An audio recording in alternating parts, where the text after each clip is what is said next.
This is Lecture 12, Somatosensation and the Motor System, and it corresponds to Chapter 11 of your textbook, all sections. Reminders and announcements. I wanted to touch briefly on the COVID-19 situation. I know that everyone has probably been getting lots of emails from the department and from the university and other sources, so I'll keep this very brief. But I do hope that everyone's doing okay given the circumstances. I know a lot of people are worried about their own health and the health of their families, as well as job and academic prospects. And I think we're in an uncertain time, and I really hope that everyone can find a way through. Please do reach out if you're struggling and there's some way that I can be of help academically or with mental health issues. I can provide some resources. I can also, if you're having academic issues, I might be able to talk to the department on your behalf. But in terms of our course, I don't anticipate any changes happening to this particular course. We're fortunate in this course that we're already in an online format, and so I plan to proceed according to the syllabus. If you do find that you need an extension for any due date, please do contact me before the weekend of that due date, and I'm very happy to provide extensions. I know that a lot of you, maybe your lives are looking quite different than they did at the beginning of the semester, and I'm happy to accommodate in any way possible to make sure you can still be successful with this course. Pursuant to that, Exam 2 will still post on Monday, March 30th and be due on April 5th at 11 p.m. It's going to be a similar format to Exam 1, so you'll have 90 continuous minutes to complete it anytime within that week. And it'll be probably about 45 questions, multiple choice, true, false. Here's some reading recommendations for this week. The first is a very interesting article from NPR a few years ago about a baby who actually has 3 genetic parents. It's a quick read and it's really interesting. And the second is for cat lovers, or at least people who reside with a cat. So we've talked about illusions and optical illusions and how this can help us understand the visual system. And cats are also susceptible to illusory movement. So if you want, you can follow this link to the YouTube clip to see. And also, if you have a cat, you can print out this illusion that's called the rotating snakes illusion and see if your cat is susceptible to it. Okay, starting in section 1 of chapter 11, hierarchy of movement control. Quick review of some of the basics. Afferent information is information that's coming from the body to the central nervous system. So this includes somatosensory information from sensory neurons around the body. Afferent information, on the other hand, is information that's moving from the central nervous system to the body, moving out, and that includes motor responses. We've also covered the spinal cord briefly, but just to review, this connects the somatosensory system and the motor system. So this afferent information and efferent information, and that's connected sometimes by interneurons or sometimes sensory neurons synapse directly onto motor neurons. There's the posterior tract, which is sensory information, and that forms the posterior root. The anterior tracts are motor and forms the anterior root, and various segments of vertebrae groups are grouped together into 5 different regions. Each of those regions represents a portion of the skin called the dermatome. As well, different layers of the motor cortex and somatosensory cortex are specialized for different functions. So if you look over here, layer 4 of the cortex is for sensory input. Integration happens in layers 1 through 3, and then efferent information is stored or moves through sections 5 through 6. And notice that in the sensory cortex and motor cortex, the layers are organized in a similar fashion. So the main nervous system components that we're going to talk about in movement are just the basic central nervous system, so the cerebrum and the brain stem, which make up the brain, and then the spinal cord. And even simple movements, even the most basic movements, typically involve communication between several systems and regions of the central nervous system. So we'll start with the cerebrum, which again is like the forebrain, or the higher level part of the brain, what we mostly think of as the brain. The cerebrum creates motor sequences, which are sort of packets of motor programs. So individual movements are sort of packaged together and pre-programmed by the brain as a unit, rather than having each individual thing, like to pick up a cup, you don't want to have to think, you don't want the brain to have to organize every single movement that is required to pick up a cup, and so they're kind of packaged as a group. As one motor sequence is being executed, the next sequence is being prepared, so it's sort of on standby. And motor sequences code for kind of simple actions that we do a lot over and over again, such as picking up a glass, putting on your glasses, sitting down in a chair, picking up a book, something like that. The planning and also the initiation of motor sequences takes place in the frontal lobes. So most of the motor activity, or planning and execution, takes place in the frontal lobe, so forward from the central sulcus. There are 3 main sections of the frontal cortex, and each one has a different function in the motor system.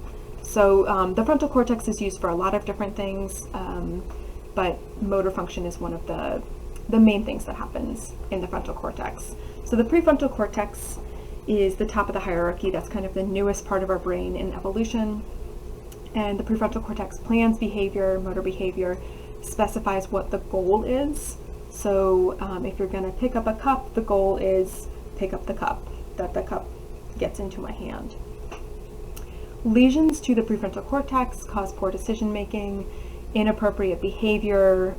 People with prefrontal cortex lesions act sexually inappropriate, and they know that this behavior is incorrect, but they can't seem to make a different decision. So can't seem to inhibit behaviors that they know are not going to bode well for them.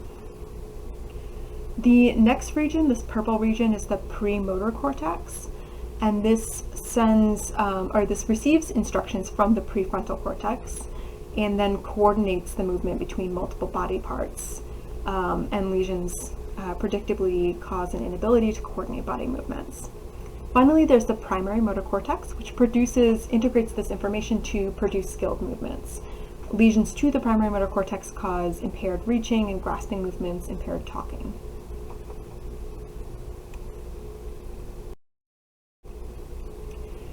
The brainstem is also involved in motor activity, so the brainstem is responsible for kind of really basic movement, innate movement that has been part of a species' motor vocabulary for a long time throughout evolution.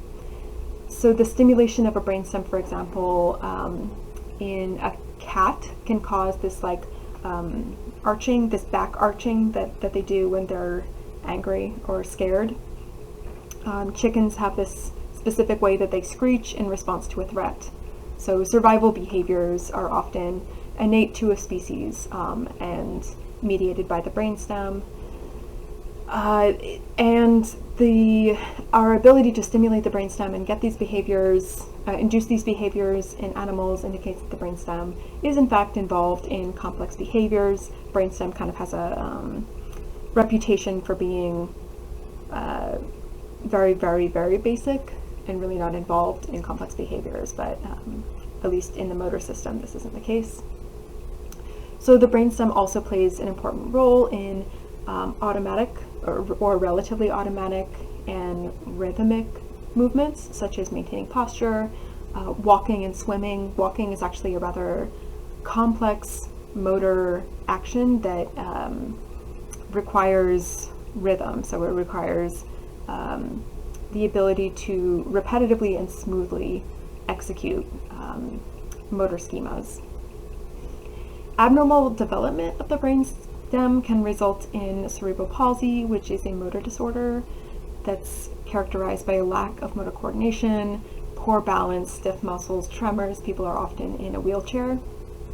There are often also issues with sort of the coordination of some higher level cognitive functions that are associated with cerebral palsy, although there are plenty of people with cerebral palsy with normal intelligence or above average intelligence.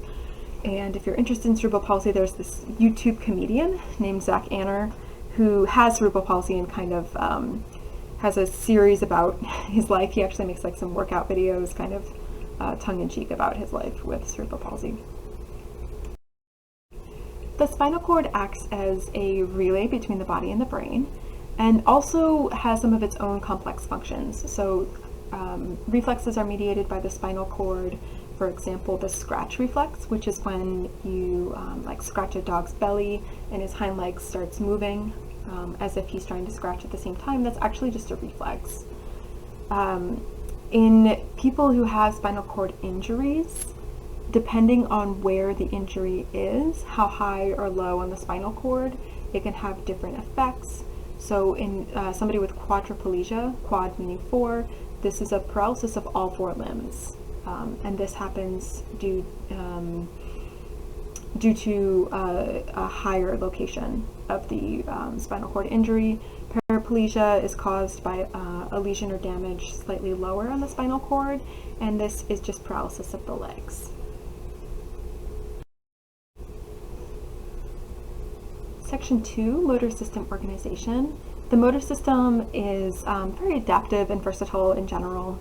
The motor cortex in the brain, so when I say motor cortex, I'm typically going to be referring to this primary motor cortex, this strip of cortex right in front of the central sulcus. Researchers have mapped out the motor cortex by stimulating patients during neurosurgery. So if someone is getting neurosurgery and their brain is already exposed, a lot of times researchers will take this opportunity to learn a bit more about the brain, and this is in waking surgeries. So the patient is awake, their brain is exposed, and they'll sort of stimulate different areas of the motor cortex and see what body part moves during that time. The motor cortex has a topographical organization, which, if you remember from before, means a spatial organization of the body that's represented in neural or sensory systems. So for example, in the motor cortex, if you look at this little image on the left here, in the motor cortex, the thumb is near each of the fingers. The fingers are sort of in order on the cortex, which is associated with the hand and the wrist, elbow, for example. So the body is kind of mapped onto the cortex, and this is also called a homunculus, like a little, which means like a little man. So there's like sort of a little man mapped out on the motor cortex. The motor cortex kind of has like functional movement categories. So for different areas of the motor cortex, there's different categories such as grasping or climbing or bringing food to the mouth that are encoded in different areas. You can consider it sort of like a vocabulary of movements with different vocabulary groups encoded in different areas. And this can be changed by practicing different things, which would increase their representation on the cortex, or learning new things would create new vocabulary in the motor cortex. The neurons in the motor cortex code for behaviors by increasing their firing rate as well as the frequency, the frequency as well as the duration of the firing rate. So if the primary motor cortex gets a command from the prefrontal cortex that it should grasp a mug very strongly, then the neurons would fire more quickly and also would fire for a longer time, which would code to an increased force of movement, increased grasp. Sometimes we might see neurons in the motor cortex firing even when someone is not moving, and this is coding for planning a movement as well as withholding a movement, so kind of wanting to do a movement but not doing it, inhibiting this. There's still sort of the motor plan is still being activated in the cortex, as well as imagining a movement. So there's a famous study where an individual was in a coma, I think, and they were asked to imagine playing tennis. I'm sorry, they probably weren't in a coma, they were maybe just not able to respond. So I think they had Blockman syndrome, where they weren't able to respond, but they were still conscious, and they were put in a scanner and asked to imagine playing tennis. And the parts of the brain in the motor area that are associated with playing tennis started being activated just by them responding, or imagining that they were playing tennis. Motor cortex is plastic. It changes according to learning, and it can change in response to injury. So if one area is injured, other areas can compensate for the function that was affected by that injury. So, for example, if an area that is dedicated to the elbow and shoulder movement is lesioned or cut, then part of the neighboring area can become designated to these functions instead. This only happens if the damaged function is practiced. So the individual who has a damage to the elbow and shoulder part of the brain has to practice moving their elbow and shoulder in order for other parts of the cortex to compensate for those movements and gradually regain functioning. And this is called constraint-induced therapy, which is kind of a forced use of the damaged function in order to regain that function. So motor plans that come from the cortex move down through the spine, through these corticospinal tracts, and these are axons that originate mostly in the motor cortex, extend down through the brainstem. Some of these tracts remain ipsilateral, so on the same side. So if they started in the right hemisphere, they would remain on the right side of the brainstem and the spinal tract. Though a couple tracts run contralateral, so to the other side. Contralateral tracts are responsible for contralateral limbs, arms and legs, as well as digits, fingers and toes. Anterior corticospinal tracts move ipsilateral midline muscles, so kind of the core body muscles. And so there are 2 tracts per side that are extending down from the spinal cord, 2 tracts from the right hemisphere, 2 tracts from the left hemisphere, and these synapse with both interneurons in the spinal cord as well as motor neurons. The anterior horn of the spinal cord is topographically organized, so there's kind of a little, sort of like a little homunculus in there too. If you look at the image, you can see that within the anterior horn of the spinal cord, there's the area that's responsible for the fingers, right next to the arm area, which is right by the shoulder area, and then the trunk, or the kind of inside the shoulder. And important to remember that motor neurons are the final pathway for all motor commands. So everything that originates in that prefrontal cortex comes all the way through this system down to motor neurons, which are the final part of the nervous system to execute the motor commands. Motor neurons and the interneurons work together to control both extensor and flexor muscles in the body. So extensor and flexor muscles are sets of muscles that work in opposition to each other.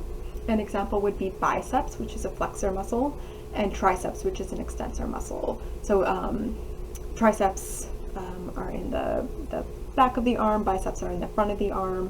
When you flex your arm, you show your biceps. When you extend your arm, that's using your triceps. And acetylcholine is the neurotransmitter in the body that's acting to connect motor neurons to muscles. So motor neurons are causing the release of acetylcholine into the muscles.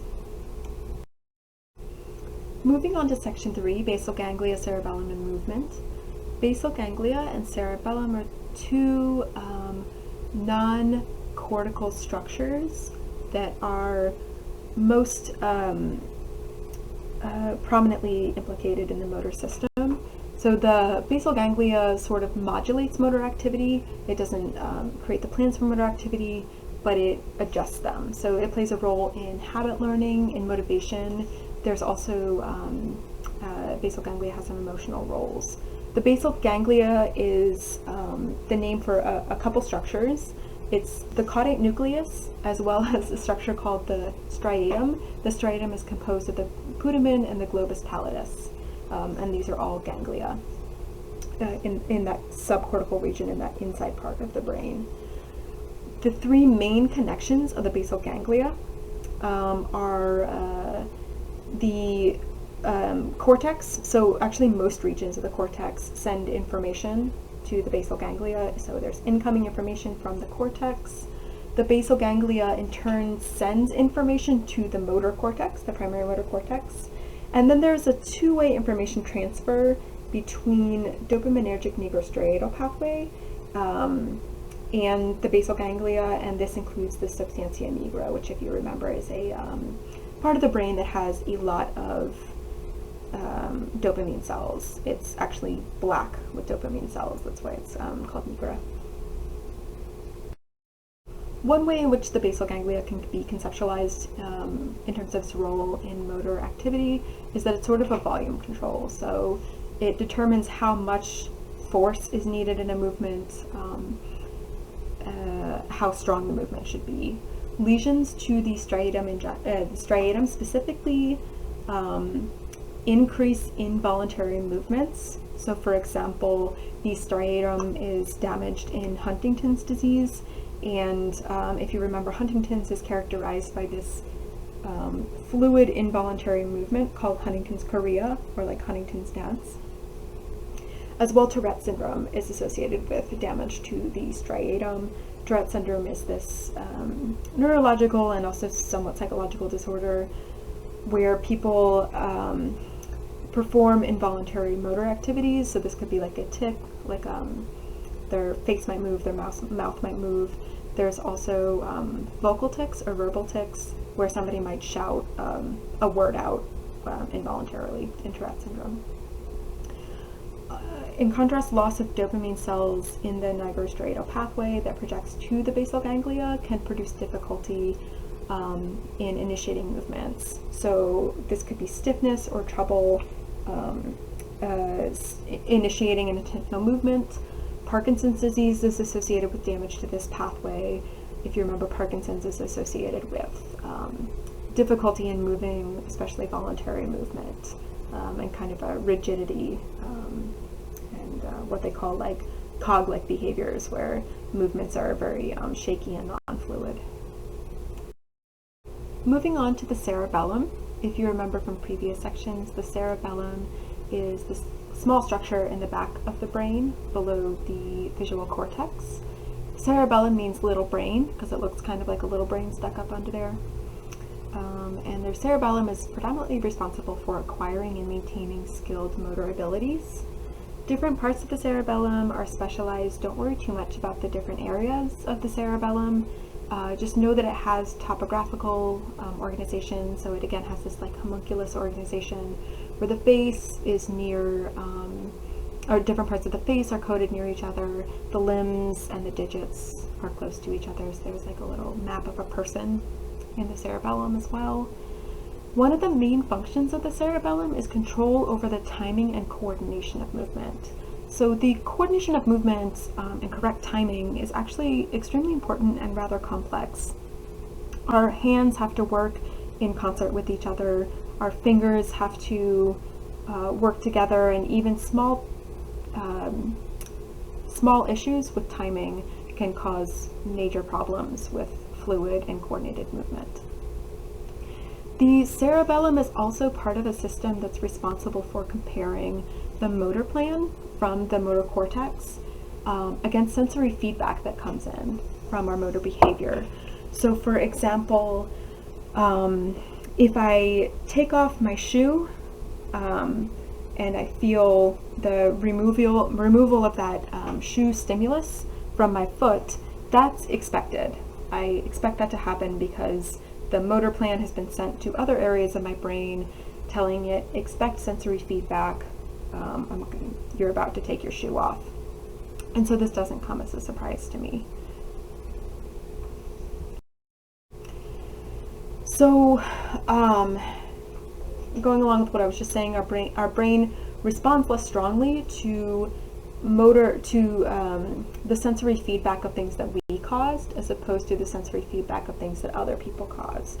An example of this is that most people cannot tickle themselves because the tickle sensation comes from surprise, and we can't surprise ourselves with tickling because the brain expects it. We created the motor plan to tickle, and so our brain already expects it, and we don't get that surprise sensation. In schizophrenia, the cerebellum is one of the parts of the brain that's affected, and this comparator mechanism comparing the motor plan against the sensory feedback is dysfunctional.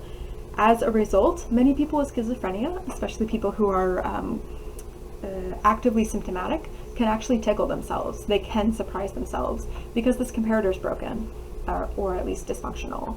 And as this comparison is associated with a sense of agency or a feeling of having intentionally completed a motor activity, this dysfunctional comparator mechanism has been implicated as a possible reason that people in schizophrenia have delusions of being controlled by outside forces. So sometimes people with schizophrenia, a rather common delusion will be that the CIA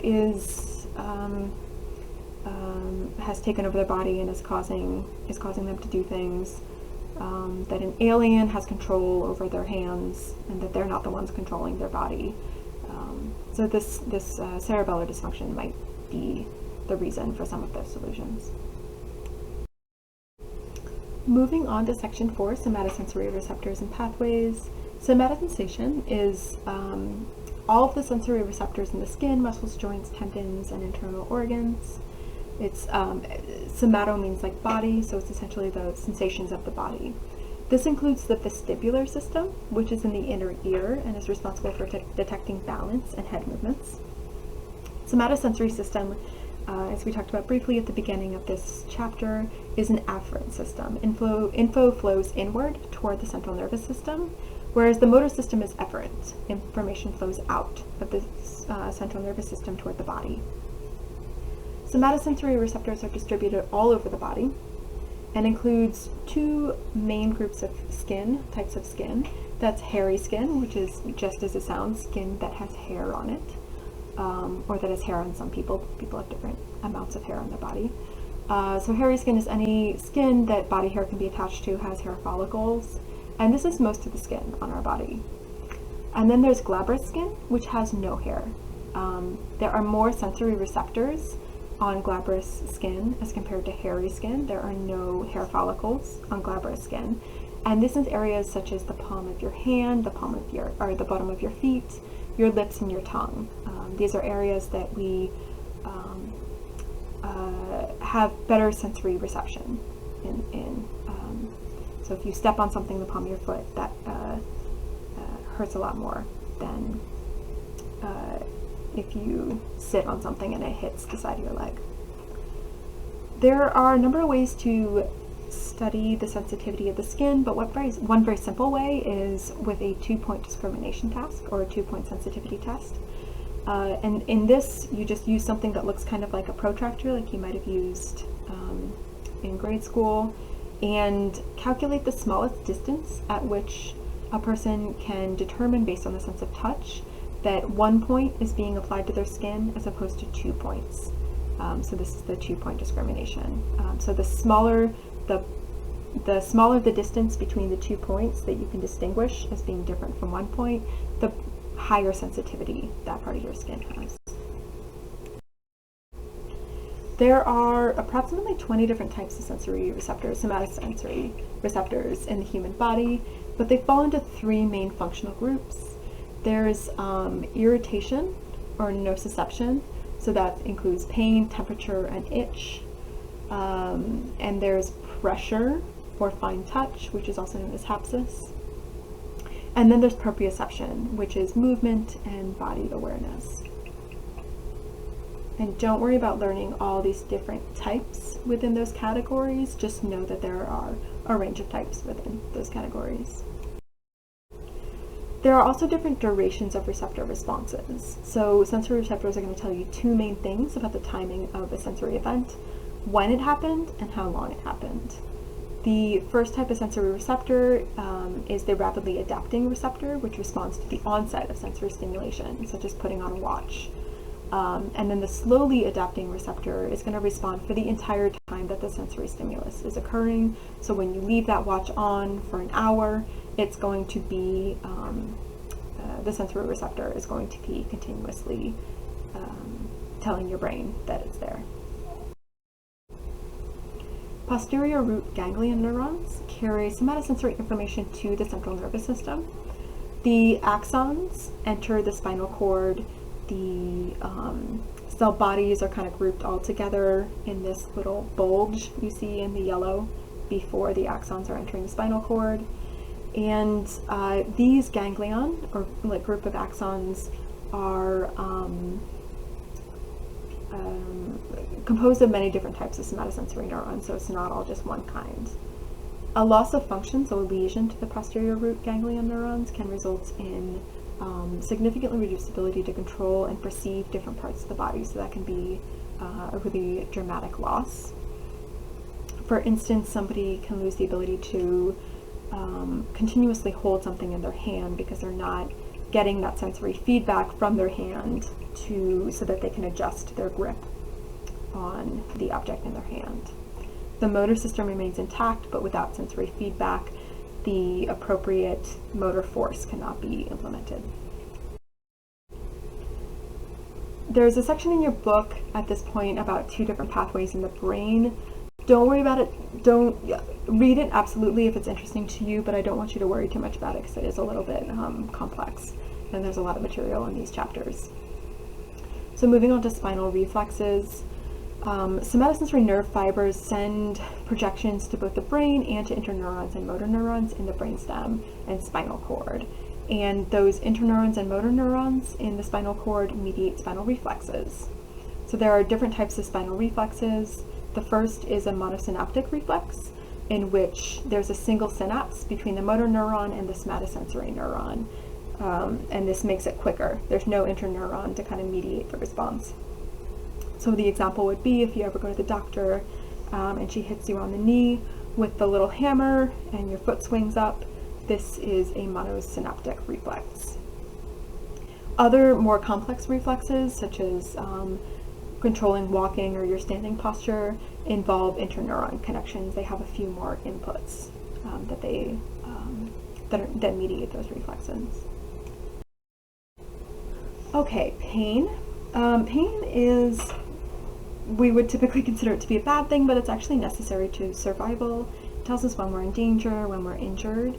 If you're interested, there's a range of videos on YouTube about people who are born without pain receptors, typically because of a developmental issue, and the struggles that they have without when their body is not able to tell them when they're in danger or when they're injured. Pain perception is actually extremely complex. It comes from a combination of sensory inputs. There are maybe around 8 types of pain fibers, up to 4 possible pathways of pain information going to the central nervous system. And this is one main reason that it can be really hard to treat chronic pain. Chronic pain, for both doctors and psychologists and psychiatrists, it can be really challenging to have a chronic pain patient because the medications we have are not sufficient, and you get addicted to them, you get used to them. So really can be very challenging to bring any relief to somebody who suffers from chronic pain.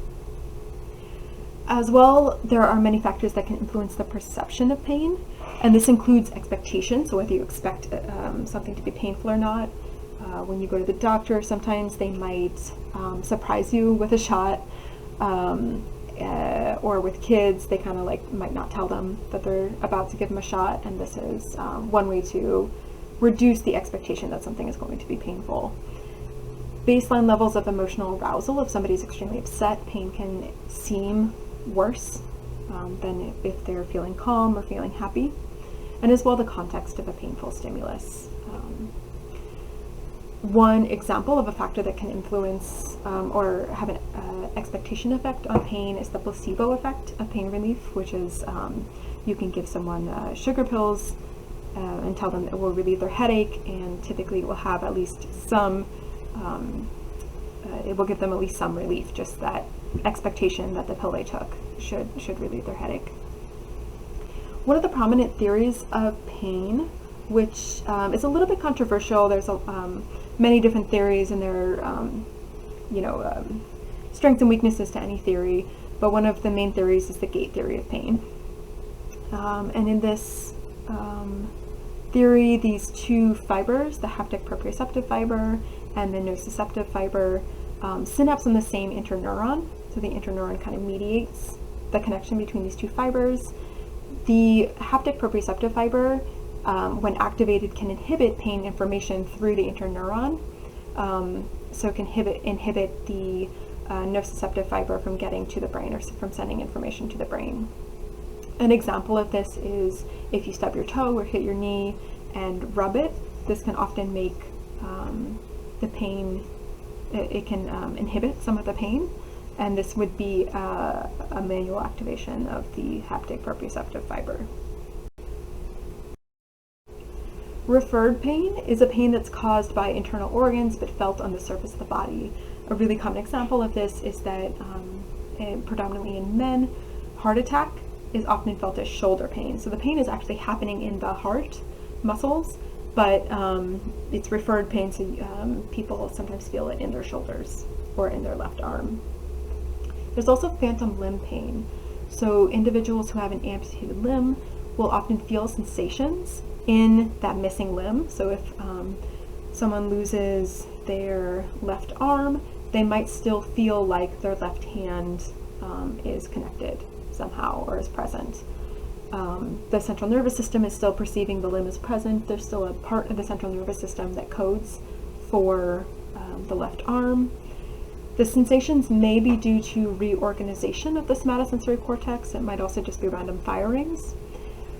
Your book mentioned some treatments, and my perception of the treatments is that they, based on the research, they actually tend to have rather low efficacy, but they include things like vibration therapy, antidepressant therapy, stimulation of the spinal cord associated with that limb, and then this mirror box where the existing arm is put next to a mirror so that it looks like this person has two arms, and in some patients that's provided relief.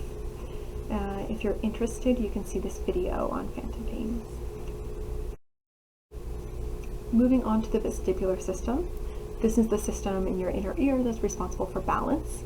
It is comprised of receptors in the inner ear that detect your body position as well as your head position. So there are two groups of receptors that do this, and they're kind of right there on the cochlea, if you remember from the auditory chapter. There's the first group is the semicircular canals, these little loops, and they're filled with fluid. The movement of the fluid, that when your head moves or your body moves, the fluid moves, and this stimulates the cilia of the hair cells and creates a response. The loops are oriented in the three-dimensional planes, so that movement in any dimension will have some kind of response, will be coded in the brain. And then there's the otolith organs, which contain actually a gelatinous substance as well as a type of salt crystal. And the movement of this stimulates the cilia of hair cells as well, and also gives information about body position, head position. You might be familiar with vertigo, which is the experience of spinning or the world moving when one is sitting still. And this is associated with a number of different disorders, but when it's pathological, so some people have chronic vertigo, this is caused by dysfunction in the vestibular system in this inner ear. Okay, moving on to section 5, the somatosensory cortex. There are two main parts of the somatosensory cortex, which are both in the parietal lobe. There's the primary somatosensory cortex, also known as S1, and this receives sensory information from the body that's gone through the thalamus, coming up from the body, this afferent information. The secondary somatosensory cortex, or S2, gets information from S1 and has more refined processing of that information, and then it sends information to different areas of the brain, including the frontal cortex. S1 is organized, as many things have been that we've talked about, in this topographical or homunculus manner. So just like the primary motor cortex, if you look at this image on the bottom left, the somatosensory cortex and the motor cortex, which are right next to each other, code for the same parts of the body.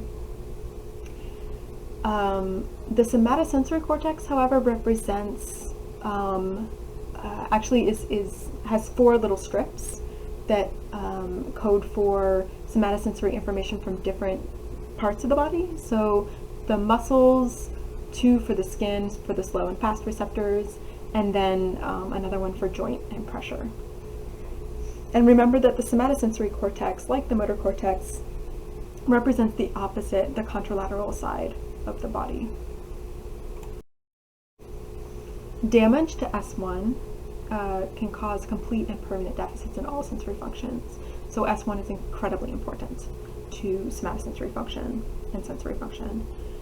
Impairments in motor functions can happen as well when there's damage to S1 because of this intimate interplay between the somatosensory system and the motor system. The motor system is reliant on somatosensory inputs.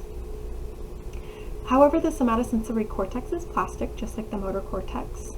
In this monkey experiment that was described in your book, researchers cut the ganglion cells for one arm, which created deafferentation of that arm, meaning there was no sensory input coming to the cortex from that arm. After several years, the area of S1 that was previously allocated to the arm was now represented the face. So it was a demonstration of the plasticity of the cortex no longer was needed for the arm, so the face took over, and there's a larger part of the somatosensory cortex that codes for the face. Interestingly, we can't ask monkeys about this, but in humans who have had arm amputation, the stimulation of facial skin can sometimes feel like a stimulation of the missing arm, indicating that something similar might be happening as what happened in the monkey brain. And this is called phantom touch, when stimulation of one part of the body creates an illusory stimulation of another part of the body. The somatosensory cortex is also involved in higher level of movement. So if you remember the dorsal stream, which was the how stream, and the ventral stream, which is the what stream, these were 2 visual streams that we talked about in the visual section. The dorsal stream goes to the parietal lobe, ventral stream goes to the temporal lobe.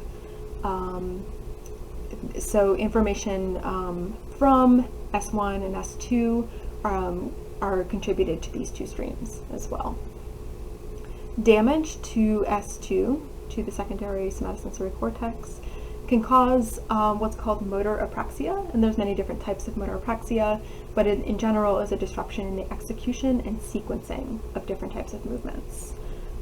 So you can see a video, if you like, of somebody with ideomotor apraxia, which is an inability to imagine movements, to motor imagery, to sort of mimic movements. And then a picture here, you can see somebody with motor apraxia is trying to comb their hair, and they can kind of do like the rough movements, but they don't have that sensory feedback, so they're